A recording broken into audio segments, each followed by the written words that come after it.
Salut à toi, j'espère que tu vas bien. C'est l'arithmétique. On va débriefer le match, ce barrage des Ligues des Champions entre le Real Madrid et Manchester City. Franchement, le match aller a été vraiment intéressant. Le Real a été tonitruant. Franchement, il a été surpris par la performance du Real Madrid qui a littéralement dominé Manchester City. Je pense que c'est le seul match où le Real a vraiment eu cette puissance, a été vraiment dominateur, parce que toutes les rencontres qu'il y a eu entre le Real Madrid et City était l'équipe qui avait certes le ballon, mais qui vraiment dominait la rencontre, et c'était quasiment comme un hold-up que le Real Madrid s'impose ou arrive à se qualifier et tout. Mais là, on sent qu'il y a eu la bascule avec les dernières performances vraiment mitigées en dents de scie des City de Guardiola et tout.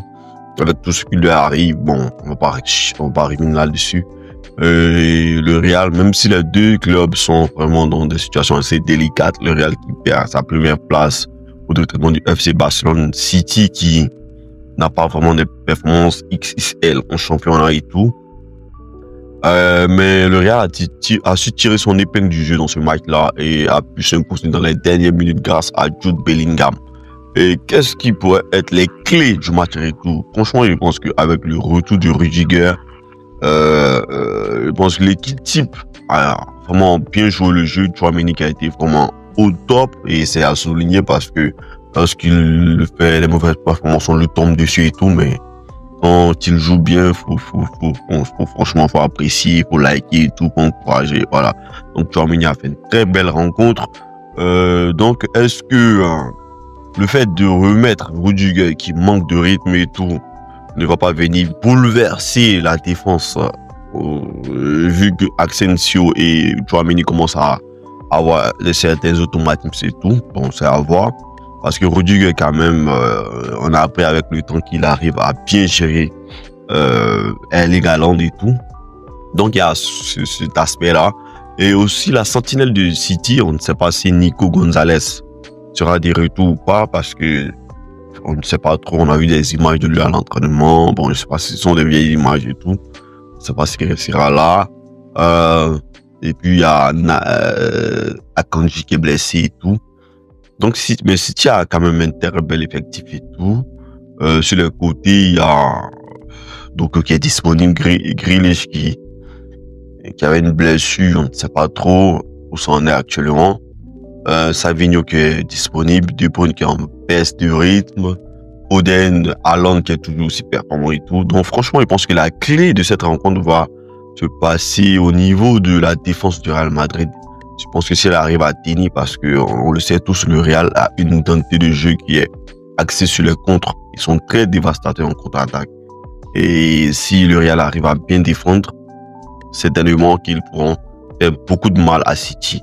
Parce que l'attaque du Real Madrid, sur le plan individuel, c'est top 1 mondial. Donc, franchement, tout va se jouer au niveau de la défense du Real Madrid. S'il arrive à bien conserver le ballon, qui sera en sentinelle, Ceballos, Camavinga ou Modric. Voilà, donc franchement, je pense que je crois savoir que Ancelotti, ici, vraiment le retour de Rudiger est confirmé à 100%. Je pense que Rudiger va reprendre sa position dans l'arc central et il va mettre Tchouaméni en milieu défensif pour solidifier son milieu. Voilà, vu qu'il sait que les vagues des City vont venir, ça c'est sûr. Donc solidifier son milieu, parce que en attaque, c'est sûr que Mbappé, Vinicius, Rodrigo, ça va créer du danger. Maintenant, le souci c'est que lorsque Tchouaméni rentre dans le milieu de terrain, il y a un milieu central qui doit sauter, ou bien un attaquant qui doit sauter. Donc il est très probable que Rodrigo ne soit pas titulaire dans ce match-là, vu que Madrid sera en contre-attaque placé. Donc voilà, donc je pense que ce sont les clés. Et qui va remporter ce match? Franchement, le Real va se qualifier, comme le Real a toujours fait. Et bon, je crois même que le Real va gagner cette première version de cette nouvelle Ligue des Champions. Voilà, parce que c'est le Real Madrid, c'est tout, quoi. Voilà, donc n'hésite pas à me dire en commentaire ce que tu en penses, parce que l'analyse était vraiment très, très bâclée, mais il n'y a rien à dire en fait, parce que c'est un match qui est tellement, c'est du 50-50. Voilà, parce qu'un but dans ce nouveau format des Ligue des Champions n'a aucune valeur en fait. Voilà, il suffit que City mettre 1-0, on part en prolongation, tu vois. Voilà, donc ce match-là, il est possible que ce soit un match nul où le Real Madrid gagne largement. Voilà, parce que ce sont des équipes qui ont un jeu tellement ouvert, tellement offensif que c'est difficile de se prononcer, surtout avec la mauvaise forme des City. Le Real Madrid qui a ce jeu instable. Je pense qu'ils sont dans une mauvaise période et ils sortent une masterclass. Je pense qu'ils sont dans une bonne période, ils sortent une performance pire que celle de voilà, je sais pas qui. Voilà, donc franchement, ce sont des clubs qui sont vraiment difficiles à pronostiquer, très très difficiles à pronostiquer. Mais par contre, je pense qu'au bout de tout ça, c'est le Real Madrid qui se qualifiera. Donc c'était l'arithmétique en ensemble tous.